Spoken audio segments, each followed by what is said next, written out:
இன்றைக்கு பொதுக்காலத்தின் 22ஆம் வாரம் செப்டம்பர் மாதம் 6ஆம் தேதி வெள்ளிக்கிழமை. இன்று தேவன் நமக்கு தரும் ஜீவ நீரூற்றான இறை வார்த்தைகள் திருப்பாடல் 37, இறை வார்த்தைகள் 3, 4, 5, 6 மற்றுமாக 27, 28, 39, 40 முடிய நாம் அனைவரும் பாட வேண்டிய பதிலுரை பாடல். நேர்மையாளருக்கு மீட்பு ஆண்டவரிடம் இருந்து வருகின்றது. நேர்மையாளருக்கு மீட்பு ஆண்டவரிடம் இருந்து வருகின்றது. ஆண்டவரை நம்பு, நலமானதை செய், நாட்டிலேயே குடியிரு, நம்பத்தக்கவராய் வாழ். ஆண்டவரை நம்பு, நலமானதை செய், நாட்டிலேயே குடியிரு. நேர்மையாளருக்கு மீட்பு ஆண்டவரிடம் இருந்து வருகின்றது. ஆண்டவரிலேயே மகிழ்ச்சி கொள், உன் உள்ளத்து விருப்பங்களை அவர் நிறைவேற்றுவார். உன் வழியை ஆண்டவரிடம் ஒப்படைத்து விடு, அவரையே நம்பிரு, அவரே உன் சார்பில் செயலாற்றுவார். நேர்மையாளருக்கு மீட்பு ஆண்டவரிடம் இருந்து வருகின்றது. ஆண்டவரிலேயே மகிழ்ச்சி கொள், உன் உள்ளத்து விருப்பங்களை அவர் நிறைவேற்றுவார். உன் வழியை ஆண்டவரிடம் ஒப்படைத்து விடு, அவரையே நம்பியிரு, அவரே உன் சார்பில் செயலாற்றுவார். நேர்மையாளருக்கு மீட்பு ஆண்டவரிடம் இருந்து வருகின்றது.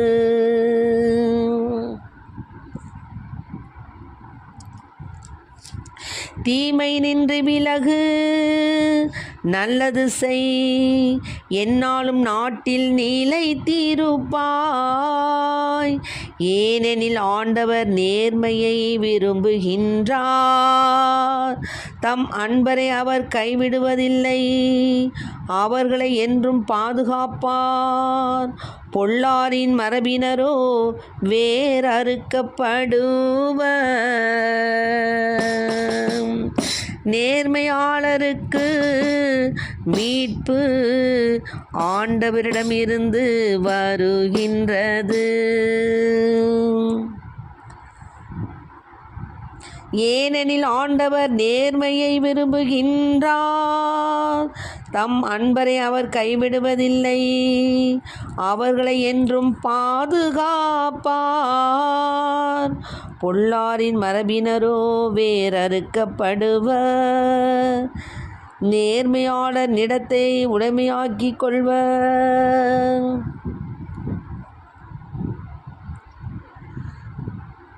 நேர்மையாளருக்கு மீட்பு ஆண்டவரிடம் இருந்து வருகின்றது.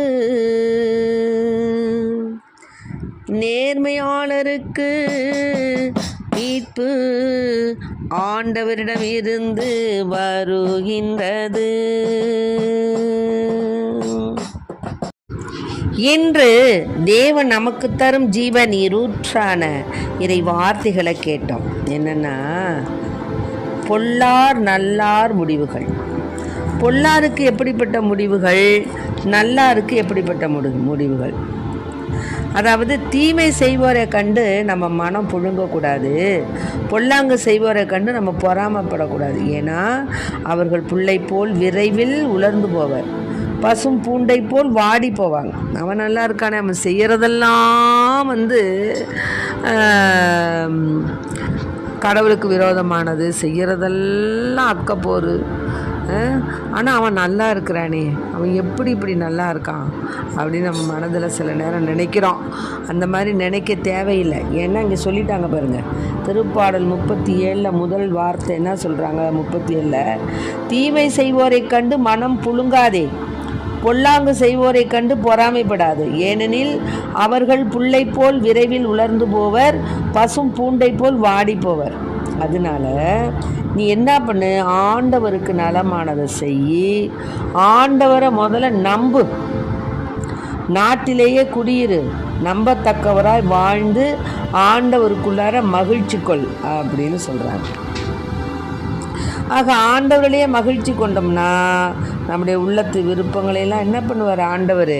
நிச்சயம் நிச்சயம் நிச்சயமாக நிறைவேற்றுவார். அதே மாதிரி 5:6 சொல்லப்படுது, உன் வழியை ஆண்டவரிடம் ஒப்படைச்சிருப்பா, அவரையே நம்பியிருப்பா, அவர் தான்ப்பா உன் சார்பில் செயலாற்றுவார். உன் நேர்மையை கதிரொளி போலும் உன் நாணயத்தை நண்பகல் போலும் அவர் விளங்க செய்வார். சிலர்லாம் என்ன செய்கிறோம், நம்ம நல்ல முறையில் தான் நடந்துக்கிட்டு இருக்கிறோம், ஆனால் பகைவருடைய பொறாமையினாலையும் அவர்களுடைய அந்த எதிர்மறை கருத்துக்கள்னாலையும் நம்மளை ஒழிச்சிடணும் பார்ப்பாங்க. நம்ம செய்கிற நல்ல காரியமெல்லாம் அவங்களுக்கு பகையாகவே தெரியும். இந்த குடும்பத்தையே ஒழிச்சுவிடணும், இந்த குடும்பமே ஒழிச்சிடணும், இவங்கெல்லாம் இப்படி செய்கிறாங்க அப்படி செய்கிறாங்க என்று அப்படியே நம்மளை தூத்தி ஆண்டவருக்கு முன்னால் என்ன செய்வாங்க, நம்மளை பகைப்பாங்க. ஆனால் கவலைப்படாத, நீ நல்ல மனசோடு நீ செய்கிறதுனால தான் நீ நாட்டிலேயே என்ன செய்கிற பார்த்தீங்களா, அதில் இருக்குல்ல, நாட்டிலேயே குடியிருன்னு. அதனால நீ எவ்வளவு தான் உனக்கு வேதனைகள் வந்தாலும் சோதனைகள் வந்தாலும் நீ நாட்டிலேயே குடியிரு. அதை பற்றிலாம் கவலைப்படாத, மற்றவங்களை பற்றி கவலைப்படாத, உன் மேலே பொறாமை கொண்டவங்களை பற்றி கவலைப்படாத. ஏன்னா பொல்லாரினுடைய வாழ்க்கை எப்படிப்பட்டது? மனம் புழுங்காத. அவங்களுக்கு எப்படி இருப்பாங்க? அவங்க புல்லை போல் விரைவில் உலர்ந்து போவர், பூண்டை போல் பசும் பூண்டை போல் வாடி இருப்போர். அதனால நீ எதை பற்றி கவலைப்படாத, நீ நல்லதே செஞ்சுக்கிட்டே போ. உனக்கு தீங்கு நினைக்கிறவங்களுக்கு தான் ஆண்டவர் இத்தகைய தண்டனையை கொடுப்பார். அதனால நீ செய்யக்கூடிய செயல்பாடுகள் ஆண்டவருக்கு ஏற்புடையதாக இருந்தால் உன்னை அவர் ஆசீர்வதிப்பார். அதே மாதிரி தான் 27, 28 என்ன சொல்கிறாங்கன்னு சொன்னால், தீமை நின்று விலகு, நல்லது செய், என்னாலும் நாட்டில் நிலைத்திருப்பாய். அதனால தீமை உனக்கு செய்கிறாங்களா, அவங்கள்ட்டேருந்து தூரமாக வந்துடும். ஔவையார் சொன்னது போல் பாம்புக்கு அதாவது பாம்புக்கு 4 அடியை விழுப்புறாங்க, ஆனால் தீயவர்களுக்கு அவங்க கண்ணிலே படக்கூடாதான். அந்த மாதிரி நீ மறைஞ்சு போ, அவங்க நாட்டாமல் பண்ணிக்கிட்டு இருக்கட்டும், எல்லாவற்றையும் ஆண்டவர் பார்த்து கொண்டு இருக்கிறார். ஆனால் ஒரு நாள் அவர்களுக்கு தண்டனை உண்டு. ஏனெனில் ஆண்டவர் நேர்மையை விரும்புகின்றார், தம் அன்பரை அவர் கைவிடுவதில்லை, அவர்களை என்றும் பாதுகாப்பார். பாருங்கள், நாம் நல்லவங்களாக இருந்து நம்ம செய்யக்கூடிய செயல்பாடுகள் நல்லவைகளாக இருந்தால் தேவன் நம்மை பாதுகாப்பார், கைவிட மாட்டார். பொல்லாரின் மரபினரோ வேறறுக்கப்படுவார்.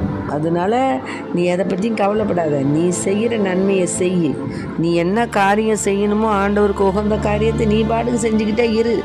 1000 உன் பக்கத்தில் விழலாம், 1000 உன் முன்னாடி விழலாம், நீ அதை பற்றிலாம் கவலைப்படாத. தீ நடுவே நீ நடந்தாலும் ஆழ்கடலில் தான் அமிழ்ந்தாலும் என்ன செய்ய மாட்டாய், நீ அமிழ்ந்து போக மாட்டாய். அதனால் நீ செய்கிற நன்மைகளை செய், ஆண்டவர் உன் விருப்பத்தை நிறைவேற்றுவார். அதே மாதிரி தான் அந்த 39, 40வது வார்த்தை என்ன சொல்லுதுன்னா, நேர்மையாளருக்கு மீட்பு ஆண்டவரிடமிருந்து வருகிறது, நெருக்கடியான நேரத்தில் அவர்களுக்கு வலிமையும் அவரே. உங்களை போட்டு வாட்டி வதைக்கலாம், அப்படி செய்யலாம் இப்படி செய்யலான்னு உங்களுக்கு பல வழிகளில் உங்களுக்கு தொந்தரவு கொடுக்கலாம். கவலைப்படாதீங்க, எல்லாத்தையும் ஆண்டவரிடத்தில் ஒப்படைச்சிருங்க. அவருக்கு முன்னாடி கண்ணீரோடு நீங்கள் மன்றாடுனீங்கன்னா அவங்கெல்லாம் ஜுஜிப்பி ஆயிடுவாங்க. ஆமாம், இது எங்கள் வாழ்வில் கண்ட உண்மை. ஆகவே நற்கருணநாதருக்கு முன்னால் போய் முட்டி போட்டு ஜெபிங்க, அவ்வளோதான். உங்களை பற்றி யார் என்ன நினச்சா என்ன, உங்களை தொலைக்கணும்னு நினச்சா என்ன, அவங்க தான் தொலைஞ்சு போவாங்க. உங்களை அடியோட அப்படியே ஒழிக்கணும்னு நினச்சாங்கன்னா அவங்க தான் ஒழிஞ்சு போவாங்க. போட்டால முன்னாடியே இதில் 37 முதல் வார்த்தையே இருக்குல்ல. நான் சொல்லலை, தீமை செய்வோரை கண்டு மனம் புழுங்காத, பொல்லாங்கு செய்வோரை கண்டு பொறாமைப்படாத, ஏனெனில் அவர்கள் புல்லை போல் விரைவில் உலர்ந்து போவர், பசும் பூண்டை போல் வாடி இருப்பர். சொல்லிட்டார், அவரே சொல்லிட்டார் திருப்பாடலில். அதனால நீ கவலைப்படாத. உன் குடும்பத்தை பற்றியோ உன்னை பற்றியோ என்ன தாக்கம் வந்தாலும் சரி, எத்தனை எதிர்மறையான கருத்துக்கள் வந்தாலும் சரி, உன்னை அடியோடு ஒழிச்சுவிடணும். நீங்கள் செய்கிற எல்லாவற்றையும் ஒழிச்சுடணும் நினச்சாலும் ஆண்டவர் உங்களை கைவிட மாட்டார். ஏனெனில் நேர்மையாளரை கவனி, அமைதியையே நாடும் அம்மனிதருக்கு வழிமரபினர் இருப்பர். ஆமீன். அதனால் நேர்மையாளர் எப்போதும் மனமிறங்கி கடன் கொடுப்பார். அவர்களின் மரபினர் இறையாசி பெற்றவராய் இருப்பர். நேர்மையாளர் கைவிடப்பட்டதை நான் கண்டதில்லை, அவர்களுடைய மரபினர் பிச்சை எடுப்பதை நான் பார்த்ததில்லை. ஆகவே நேர்மையாளருடைய பிள்ளைகளை தேவன் பார்த்து கொள்வார், நேர்மையாளர்களை தேவன் வழி நடத்துவார். அதனால் நீ ஆண்டவர்களை மகிழ்ச்சிக்கொள், உன் உள்ளத்து விருப்பங்களை அவர் நிறைவேற்றுவார். மேலும் ஆண்டவர் துணை நின்று அவர்களை விடுவிக்கின்றார், பொல்லாரிடமிருந்து அவர்களை விடுவிக்கின்றார், அவரிடம் அடைக்கலம் புகுந்ததால் அவர்களை மீட்கின்றார். ஆகவே அன்பு பிள்ளைகளே, இன்றைய தினம் தேவன் நமக்கு தரும் ஜீவ நீரூற்றான இறை வார்த்தை என்ன தெரியுங்களா? நேர்மையாளருக்கு மீட்பு ஆண்டவரிடமிருந்து வருகின்றது. நெருக்கடியான நேரத்தில் அவர்களுக்கு வலிமையும் அவரே. ஆண்டவர் துணை நின்று அவர்களை விடுவிக்கின்றார். ஆமென். இதான்ப்பா, போதும்ப்பா, இந்த ஒரு வார்த்தை போதும். எல்லா நெருக்கடி நின்றும் தேவன் நேர்மையாளரை விடுவிக்கின்றார், அவர்களுக்கு வலிமையும் கொடுக்கிறார், அவர்களுக்கு துணை நின்று அவர்களை விடுவிக்கின்றார். ஆகவே அன்பு பிள்ளைகளை, உன் வாழ்க்கையில் நீ பணி செய்கிற இடத்துல, உன் குடும்பத்தில், உன் பங்குல உனக்கு துன்பங்கள் வருதா? கவலைப்படாத. நீ ஆண்டவரிடத்தில் நேர்மையாளராய் நீ நடக்கும் பொழுது நீ எதை பற்றியும் கவலைப்பட தேவையில்லை. உன் மனதில் ஒன்று இல்லை, உன்னை தேவன் பார்த்து கொள்வார். உன் மனதில் உள்ள எண்ணங்கள் அவருக்கு தெரியும், மனிதர்களுக்கு தெரிய வேண்டும் என்று அவசியம் இல்லை. மனிதர்கள் புல்லை போல் என்ன செய்வாங்க? வாடி போயிடுவாங்க. அதனால் உங்கள் வாழ்க்கையில் எது நடந்தாலும், என்ன நடந்தாலும், எது நடந்தாலும் அப்பாவை தோத்தரிப்பே. ஏசப்பா தோத்திரம், ஏசப்பா தோத்திரம், ஏசப்பா தோத்திரம், ஏசப்பா தோத்திரம். ஆக நீ எது நடந்தாலும் என்ன நடந்தாலும் கவலைப்படாத. நீ நல்ல மனசோடு இருக்கும் பொழுது ஆண்டவர் உனக்கு உதவுவார். உறுதியாக நீ நம்பு. உனக்கு எவ்வளவு துன்பம் வந்தாலும் சரி, எல்லாம் என்ன செய்யும்? அப்படியே பனி போல் விலகும். ஆகவே அன்பு பிள்ளைகளை, நீங்கள் இன்றிலிருந்து தேவனுக்கு முன்னதாக தேவனிடம் நீங்கள் சரணாகதி அடைந்து நேர்மை உள்ளவர்களாக இருந்தால், ஆண்டவர் மீது நம்பிக்கை வைத்தானே அவர் இவனை மீட்கட்டும், தாம் அன்பு கூர்ந்து அவனை அவர் விடுவிக்கட்டும் என்றார்கள். ஆமாம், உதட்ட பிரிக்கி. ஆனால் கருப்பையினின்று வெளிக்கொண்டு வந்தவர் யார்? அவர். என் தாயிடம் பால் குடுக்கியிலே என்னை பாதுகாத்தவர் யார்? அவர். கருப்பையிலிருந்தே யாரோட சார்ந்து இருக்கிறோம்? அவரோட. என் தாயின் வயிற்றில் இருந்தது முதல் நமக்கு யார் கடவுள்? இறைவன்.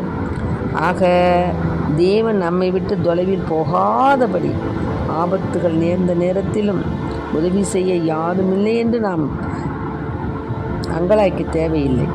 ஏனெனில் தேவன் நம்மை பாதுகாப்பார்.